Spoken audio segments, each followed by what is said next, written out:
ভাই বিদেশ থেকে চিঠি পাঠালো, কি লিখেছে আমি তো পড়াশোনাও জানি না, কাকে দিয়ে পড়াই। ওই তো এক দাদা আসছে, ওই দাদাকে বলি, ও দাদা এটা শুনুন। হ্যাঁ বলুন। দাদা আমি তো পড়াশোনা জানি না, আমার ভাই বিদেশ থেকে চিঠি পাঠিয়েছে, চিঠিটা একটু পড়ে দেন না। চিঠি? হ্যাঁ চিঠি পাঠিয়েছে। দেখি।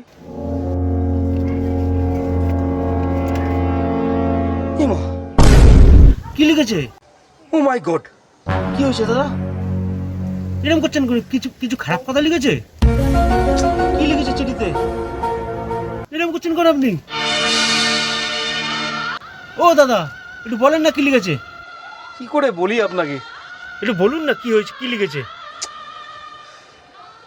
আমিও তো পড়াশোনা জানি না, তাহলে বলবো কি করে আপনাকে? I am the Oba.